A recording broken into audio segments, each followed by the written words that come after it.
I don't wanna be that lie to make you second guess who I'm representing. No, I'm not perfect. No, I'm not ashamed to confess.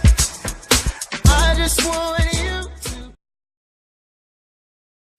Hello, and welcome to First Gen TV. I'm Brittany, and you're watching Quick Tips. If you've read the title, then you already know what we're talking about. So let's talk about it. Okay, today on Quick Tips, we're going to be talking about how to be careful when it comes to the company that you keep. Not only because iron sharpens iron, but also because everybody in your circle is not for you. Everybody in your circle does not wish you well. Some people are seasonal, and they can hold you back from walking in purpose or stop you from walking in purpose altogether. Don't take for granted those people you have in your life who believe in you, who are meant to help you walk in purpose, who will pray with you, who will pray for you, who will hold you accountable, who you can build with, who you can grow with, who won't judge you when you make a mistake and will help you get back on track. Those kind of friends, those kind of people are not easy to come by. If you don't yet have that kind of support system, then fast and pray and ask God to reveal those people to you. And also prepare and try to become the type of person or the type of friend that you want to attract. Now, the reason I'm coming to you today is because I had what I like to call a Joseph moment. And I would like to help you avoid these kinds of situations if possible. Now, we all heard of Joseph. When Joseph was about 17 years old, he had a couple of dreams, and in those dreams, he saw his family bowing down to him. He decided to go and tell his family about these dreams, and his brothers already disliked him because he was their father, Jacob's favorite son. And when he told them these dreams, they hated him even more, and he ended up being sold into slavery. Now, obviously, I wasn't sold into slavery, but things could have been a lot different for Joseph and I had we kept our mouths shut. I made the mistake of talking to people that I thought I could trust. I told them that I wanted to change. I told them that I wanted to be a better person. I had made up my mind to no longer gossip. I was getting rid of the road rage, the foul language. I would be slow to anger, slow to speak, quick to listen, the whole 9 yards. Of course, this was after God revealed to me things about myself that was hindering him from using me. Now, I was really believing for this change. I was speaking life into myself because life and death are in the power of the tongue. The old man is off, the new man is on. I am speaking out his word because his word is sharper than any double-edged sword. I am really expecting to see this change. Unfortunately, because I opened my mouth, so is everyone else. Now, don't get me wrong.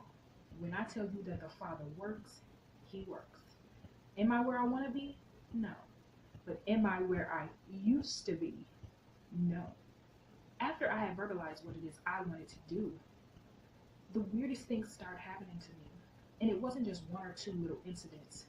These type of things were happening to me quite often. People would say the weirdest things to me. They would either be very shocking or random things that would lead me to question or try to clarify what it is they meant. Like who, what, where, when, and why. And when they had my interest and I had asked all these questions, they would get kind of quiet and it would be more like I don't know, or the answers that they give me will make no sense in relation to the question that they had asked me. And I was just feeling very uncomfortable, and I knew that God was trying to warn me about something. I would get like a little divine tingle or divine nudge. And eventually, I just prayed and asked the Father, what is going on? Am I being too anxious? Am I overthinking this? Or is there something really going on? All the things that he had previously brought out to me came rushing back to me, such as gossip is gossip, whether you're doing it with one or many. No sin is better than the other. Sin is sin. And everybody in your circle is not for you. Now, I elaborate on this in my I Got Caught Gossiping Part 1 video. So if you want to hear more about some of the things that God brought out to me, then you can go and watch that video, and that will talk a little bit more about it. When he brought these things back out to me, I remember thinking, am I being tested?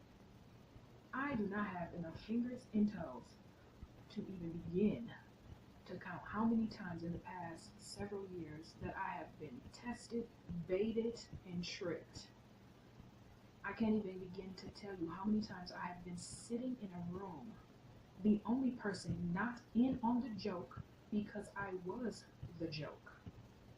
When I realized that I was basically being tested, I remember just asking God, like, Father, why don't you tell me these things or allow me to see these things before they happen instead of after, when I'm made to feel like a failure or like I've made a huge, huge mistake?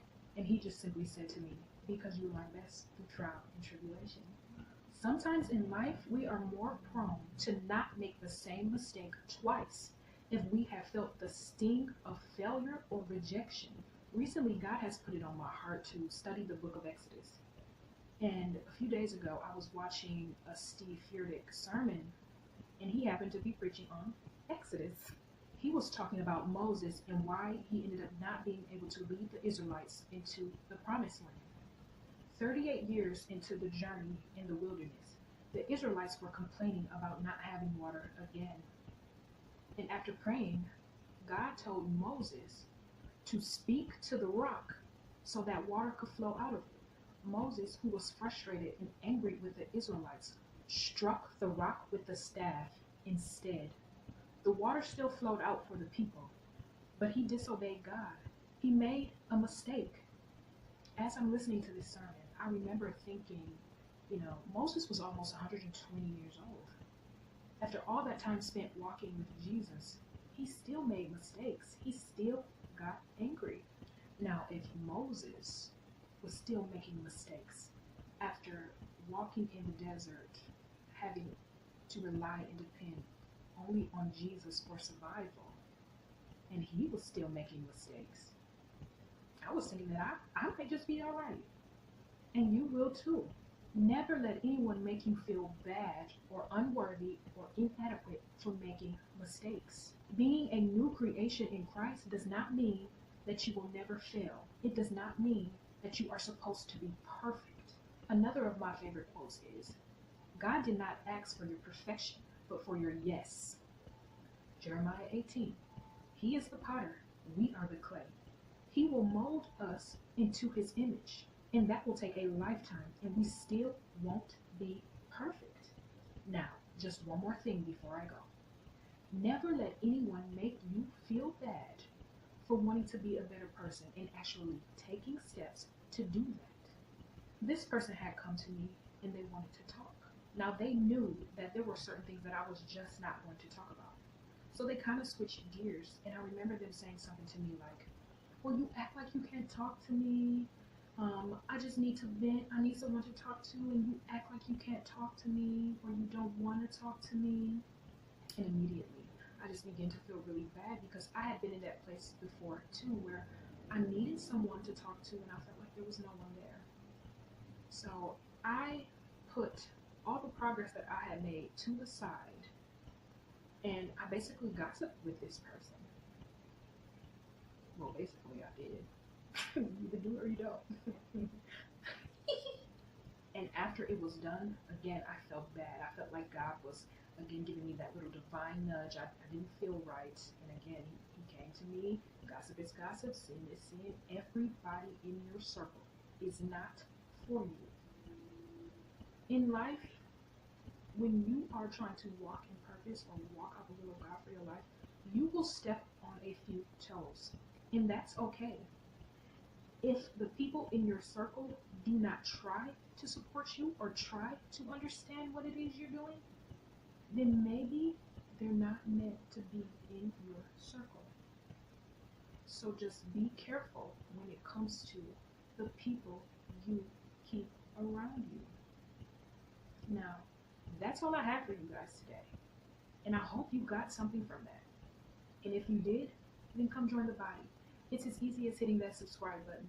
And don't forget to comment, like, and share this video with your friends and family. And if you haven't heard it today, always remember that I love you. Now go tell somebody else.